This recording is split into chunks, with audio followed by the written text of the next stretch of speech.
Olá, tudo bem com vocês? Espero que sim, sejam todos muito bem-vindos. Eu sou o André Otávio Assis Muniz e você está no canal Transcendência. Se você é novo ou nova por aqui, seja muito bem-vindo e muito bem-vinda. Nosso canal se propõe a tratar de temas tradicionais, históricos, filosóficos, religiosos, doutrinários e muito mais. Dá um giro aí pelo canal e você verá quanta coisa interessante há no nosso acervo. E se você quiser conhecer um pouco mais dos livros que escrevi ou do trabalho de docência que eu desenvolvo, por favor, dá uma olhadinha na descrição do vídeo e você encontrará os links para os meus livros e sobre as aulas que dou. Não se esqueça também de deixar seu like. E se não é inscrito, inscrever-se no canal. Toque no sininho para receber as notificações. E se quiser e puder ajudar o canal, seja membro e tenha acesso aos vídeos exclusivos. Uma outra forma de nos ajudar a não depender exclusivamente do algoritmo do YouTube é nos ajudar lá pelo Apoia-se ou fazendo uma doação pelo QR Code que está aí na sua tela. Combinado? Então, vamos ao nosso tema. Algumas pessoas têm me perguntado sobre a Renovação Carismática Católica, RCC, com dúvidas em relação à parte teológica da RCC. Se é tradicional, apesar de permitida pela Igreja Romana, etc. Então, neste vídeo eu vou falar não só sobre a questão formal da RCC, mas também sobre a parte teológica e tradicional. Então, precisamos começar entendendo sobre a história da Renovação Carismática Católica, ou RCC.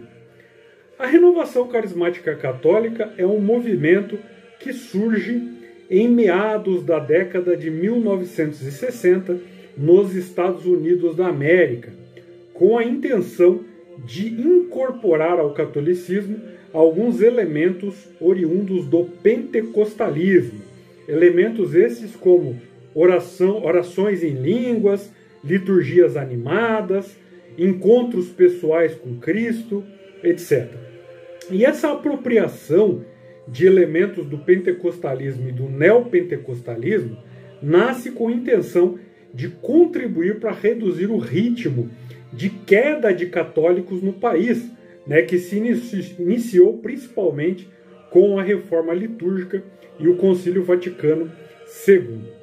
A prática da renovação carismática católica, segundo os membros, baseia-se na experiência pessoal com o amor de Deus, pela força do Espírito Santo e de seus dons, a fim de que todos tornem-se discípulos de Cristo e assim vivam a santidade. Segundo o dicionário pastoral, a renovação carismática católica traz de volta as experiências de orações espontâneas da igreja primitiva, as comunidades que são descritas lá nos Atos dos Apóstolos.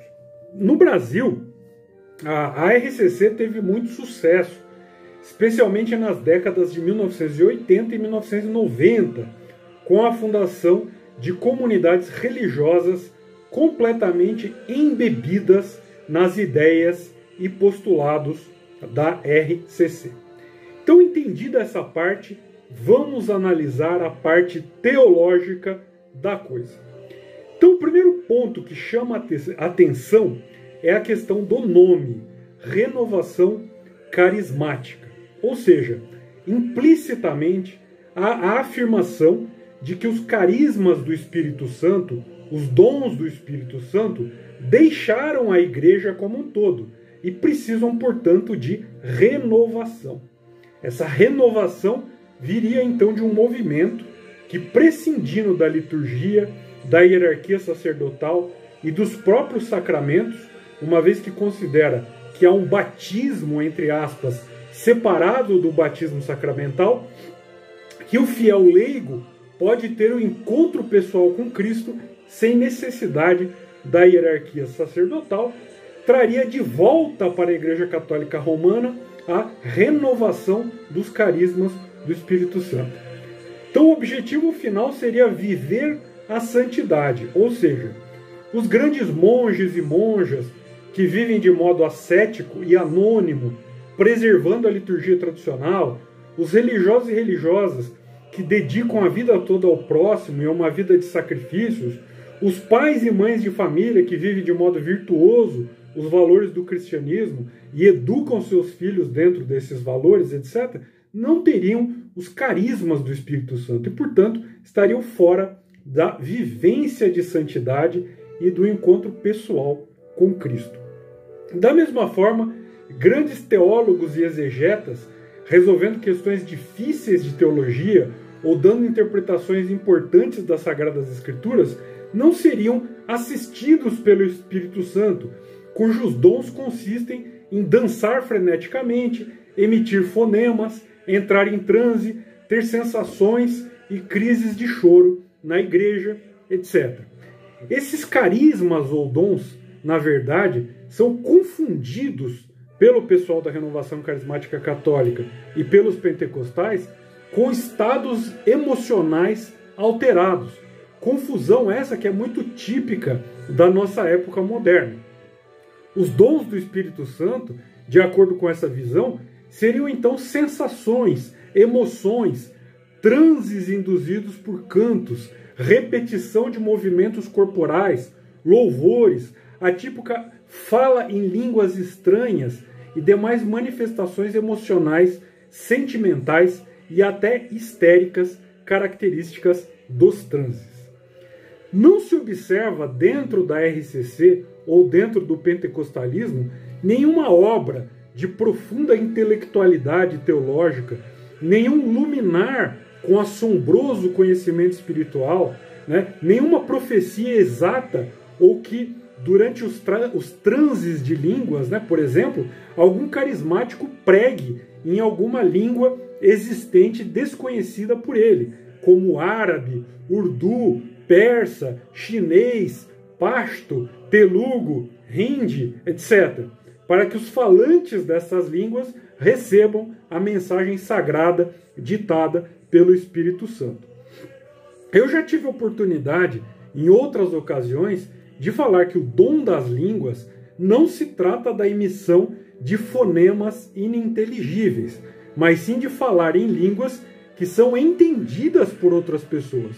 Então, num nível mais profundo ainda, esse dom das línguas implica em conseguir representar as mesmas verdades através de símbolos, culturas, épocas e povos diferentes, de modo que todos possam entender as mesmas verdades sagradas eternas.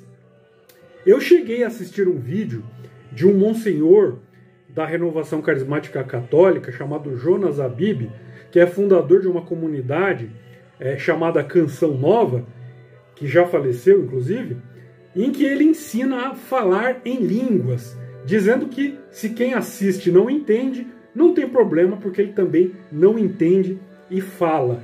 E no vídeo lá ele vai emitindo fonemas incompreensíveis, como fazem os neopentecostais. Eu acho bastante curioso e até mesmo misterioso, que o Espírito Santo apresente como carismas, entre aspas, a coisas que em si mesmas não trazem qualquer contribuição significativa para a humanidade, que não esclarecem qualquer problema e que se manifestam em pessoas que ainda alegam ser o grupo escolhido ou responsável por renovar os carismas no interior do próprio corpo místico de Cristo, ou seja, a Igreja. Uma outra lenda propagada pela Renovação Carismática Católica e pelos pentecostais, de modo geral, é a de que a Igreja primitiva seria toda baseada em espontaneidades, sem uma hierarquia clara, sem liturgia e com todos participando de modo idêntico, então reduzindo o valor do sacerdócio ministerial. Quem estuda a história dos símbolos cristãos e da liturgia, especialmente das liturgias orientais, sabe perfeitamente que isso não é verdade. Essa é uma lenda criada para se diminuir o valor da formalidade litúrgica e dos ritos, substituindo-os por um tipo de igualitarismo moderno, onde cada um faz o que sente naquele momento. Na verdade, as comunidades primitivas cristãs utilizavam uma liturgia muito próxima da liturgia das sinagogas, né? E essa liturgia, com o passar dos anos, das décadas, etc., foi se transformando em um conjunto muito rico de liturgias que nós assistimos e que nós podemos apreciar até hoje, por exemplo, na igreja siríaca, né? Na igreja copta, né? Onde essas formas mais antigas de liturgia ainda sobrevivem, né? Bom, eu acho que com tudo que eu falei até agora já deu para perceber que a renovação carismática católica não tem nada de tradicional, né? Que insinua que o Espírito Santo não está na igreja como um todo, mas sim em um grupo que seria o responsável por renovar os carismas esses que nós já analisamos, né? Que distorce as interpretações para adequar as passagens bíblicas ao seu pentecostalismo e que, de fato, não apresenta quaisquer evidências de uma sabedoria superior ou de feitos que sugeririam, de fato, uma ação espiritual sobrenatural de origem divina sobre o grupo dos carismáticos. Então eu convido você a se lembrar, né, daquelas passagens da Bíblia onde é dito que o Espírito do Senhor fala na brisa suave, não no barulho, não no rugido, né, não nas demonstrações histéricas, não na gritaria. Ok? Obrigado por ter assistido até aqui, um abraço e até o nosso próximo vídeo. Tchau!